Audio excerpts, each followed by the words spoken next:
السلام علیکم ورحمۃ اللہ.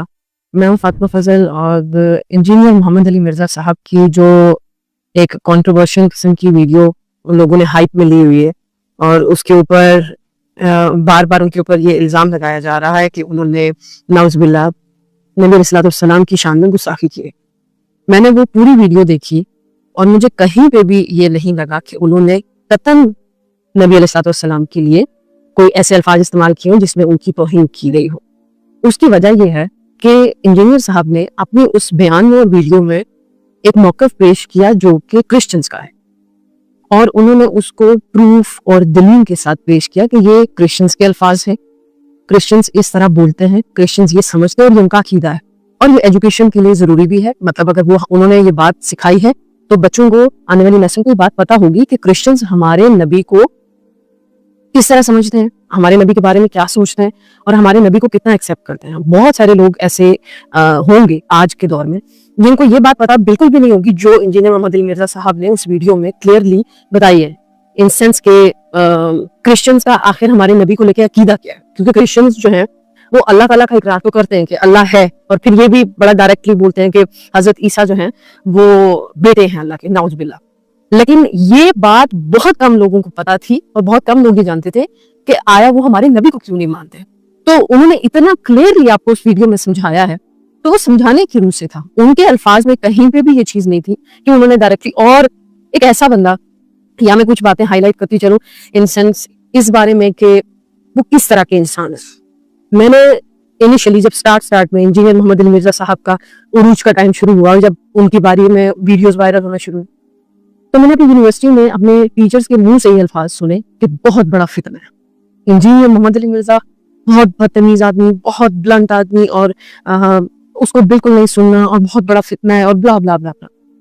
تو وہ کہتے ہوتے ہیں نا کہ ایک نیچرل سا ایک لا ہے کہ جس چیز سے جتنا روکا جائے اس کی کریوسٹی اتنی بڑھتی ہے.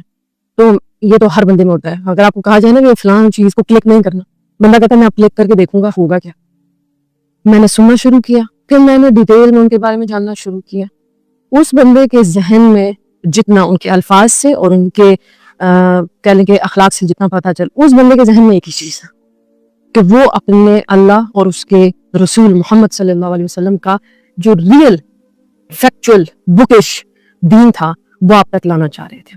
میں آج ہی ایک میں پروفیسر صاحب کا شاید نام بھول رہی ہوں, میں نے ان کا ایک لیکچر دیکھا. انہوں نے ماشاءاللہ اتنی خوبصورت بات اس لیکچر میں سکھائی ہوئی تھی کہ ہم لوگ اللہ تعالیٰ کے ساتھ, اللہ اور انسان کا تعلق اتنا قریب ہے کہ ان کے الفاظ اس طرح تھے کہ میں نے آج تک ایسا کوئی رشتہ نہیں دیکھا جو اللہ سے زیادہ اپنے بندے سے پیار کرتا ہو. یعنی ایک انسان سے اتنا پیار نہیں کر سکتا جتنا اللہ اپنے بندے سے کرتا ہے. لیکن جو ہماری کمیونٹی میں پچھلے کئی دہائیوں سے ایک بات چلی آ رہی تھی, فرقہ واریت اور ملاؤں کا ایک کانسیپٹ اور کلچر, جیسے کہ اگر کہا جائے فار ایگزامپل ایک محفل میں 4 لوگ بیٹھے ہوئے تو وہاں پر کوشش ہوتی تھی کہ دعا کرنی ہے, ہاں جی ملا کون ہے وہ دعا کرے گا, جنازہ پڑھانا ہے ملا کون ہے وہ جنازہ پڑھائے گا, نکاح پڑھانا ہے ملا کدھر ہے وہ نکاح پڑھائے گا.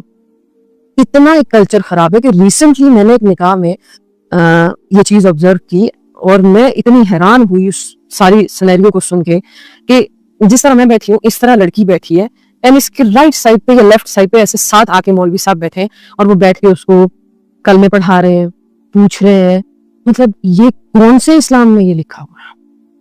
تو اتنا کہہ لیں کہ اتنا فساد میں اس سینس میں کہہ رہی ہوں کہ اتنی اندھیر نگری بنایا ہوا تھا اسلام کو ملاؤں نے. وہ اس بندے نے آ کے, آپ یقین مانیں, وہ آئینہ صاف کیا ہے. تو اس بندے کو پریز کریں. آپ کو پتہ ہے اتنا پولیٹیشنز آپس میں بغض نہیں رکھتے جتنا ملا ایک دوسرے سے بغض رکھتے ہیں, اور یہ بہت بڑا فیکٹ ہے. ممبر پہ بیٹھا ہوا اگر ایک ملا چیخ رہا ہوگا اس کو نہیں برداشت کہ میری آواز سے اونچا کوئی دوسرا چیخے. اتنا بغض ہے. میرا مدرسہ ٹھیک چل رہا ہے نا, دوسرے کا اتنا ٹھیک نہیں چلنا چاہیے. اگر آپ ایک اسلامک انسٹیٹیوٹ چھوڑ کے دوسرے میں جائیں گے تو دوسرے کہیں گے کہ ہاں جی ہمارا انسٹیٹیوٹ بہت اچھا, ان کا تو خراب ہے, ان کے ہاں یہ برائیاں. تو اتنا بغض ان کا آپس میں ہے, اور وہ بغض اب یہ انجینئر محمد علی مرزا صاحب پہ نکالنا چاہ رہے ہیں. انجینئر محمد علی مرزا صاحب مسلسل جتنے سالوں سے بھی میں ان کو دیکھ رہی ہیں, انہوں نے اسلام کو سیکیور کرنے کی کوشش کی. سیکیور اسلام کی غلط چیزوں کے خلاف پروٹیسٹ اور اللہ کی وحدانیت اور رسالت کا جو ہے نا وہ علم بلند کرنے کے لیے وہ مسلسل کوشش میں ہے کہ یہ چیزیں میرے مسلمانوں تک. تو میں نے آپ کو بتایا نا کہ ملاؤں نے جب ہمیں دور کیا ہے تو انجینئر محمد علی مرزا صاحب نے آپ کو ایک چیز سمجھائی ہے کہ تم خود قرآن کو پڑھو, تم خود اللہ کو ڈھونڈو. اللہ تو بڑا کلیئر ہے, بڑا ایزی ہے, بڑا قریب ہے. وہ جو ایک راستہ آپ نے سنا ہوگا, ایک راستہ یوں یوں یوں یوں کر کے ٹیڑھا بنا کے نا بڑا کمپلیکیٹڈ قسم کا اللہ تک پہنچایا ہوا تھا مولا نے کہ تم مجھ تک آؤ گے پھر میں تمہیں وہاں تک پہنچاؤں گا. انجینئر محمد علی مرزا صاحب نے آپ کو ڈائریکٹ بتایا کہ مجھ تک آنے کی ضرورت بھی نہیں ہے, تمہارے پاس ایک کتاب ہے, وہ جتنی میری ہے اتنی تمہاری ہے, کھولو تم ڈائریکٹ اللہ تک پہنچ جاؤ گے. لیکن پھر ان کے اوپر ڈائریکٹ 295C کی دفعہ لگانا اور ان کو یہ کہنا کہ انہوں نے گستاخی کر دی ہے اور ان کو قتل کر دینا چاہیے اور وہ انسان جو ہے نا وہ معاشرے کے امن کے خلاف ہے اور اس انسان کو معاشرے میں ہونا ہی نہیں چاہیے, یہ واضح ہے. یہ بات پتہ نہیں کیوں سمجھ میں نہیں آتی ہے بڑوں کو کہ یہ واضح ہے کہ یہ بغض ہے, یہ کینہ ہے, یہ آپ کے دلوں کی نفرت ہے جو آپ لوگ نکالنا چاہ رہے ہیں. لیکن میں آپ کو ایک بات یہاں پہ واضح کرتی چلوں کہ میرے ملک کا سب سے بڑا مسئلہ یہی ہے کہ یہاں پر یونٹی نہیں ہے کسی طبقے میں بھی. پولیٹیشنز ہوں, مختلف ادارے ہوں, اسلامک اسکالرز ہوں, یونٹی نہیں ہے ایک دوسرے کے اوپر. یہ ایک سب سے مزیدار چیز ہے. پھر یہاں میں ایک اور بھی بہترین بات کرتی چلوں اور ضروری بات کہ وہ لوگ جو بڑے بڑے تختوں پہ بیٹھے ہوئے ان کو انجینئر محمد علی مرزا کے لیے آواز اٹھانی چاہیے, اس سینس میں کہ میرا یہ پروفیشن ہے. پروفیشن بھی نہیں کہہ سکتی, پروفیشن تو معذرت کے ساتھ یہ الفاظ اسلام کے ساتھ سوٹ نہیں کرتا, لیکن میں یہ کہہ سکتی ہوں کہ میں ایک ادنا سی طالب علم ہوں دین کی, اور میرے ہی طبقے سے انجینئر محمد علی مرزا صاحب کا تعلق ہے, تو وہ بھی اسی کام کو جاری و ساری رکھ رہے ہیں, اسلام کے اوپر بات کرتے ہیں.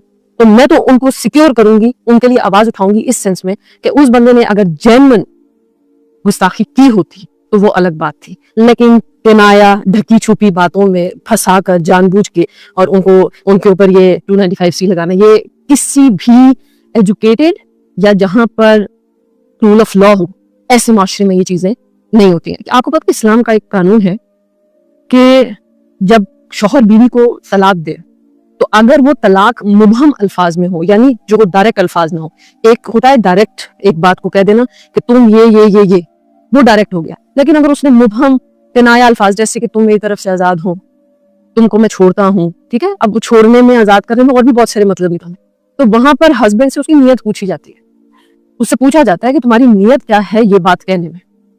تو انجینئر محمد علی مرزا صاحب کا تو وہ بیان آپ لوگ آن ایئر نیشنل ٹی وی پہ لگائیں, اس میں کہاں انہوں نے یہ کہا ہے کہ میں یہ کہتا ہوں کہ نبی علیہ السلام کے بارے میں اس طرح کے الفاظ, نعوذ باللہ, میں تو ایسے الفاظ کو اپنی زبان سے کوٹ بھی نہیں کرنا چاہتی. کہاں ہے انہوں نے. آپ لوگ ٹیکنیکل لاجیکل فیکٹ پر بات کم کرتے ہیں, دماغ سے کم آپ فیصلہ لیتے ہیں اور ایموشنز کے ساتھ زیادہ لیتے ہیں. تو یہی سب سے بڑا مسئلہ ہے. دماغ کو استعمال کریں, جذبات کو کنٹرول میں رکھیں, کیونکہ جذبات کو کنٹرول میں رکھنے کے لیے ہی آپ کے پاس اسلام آیا ہے. اپنے ایموشنز کو ضبط میں کر کے ڈیسیژنز کرنا. جزاک اللہ.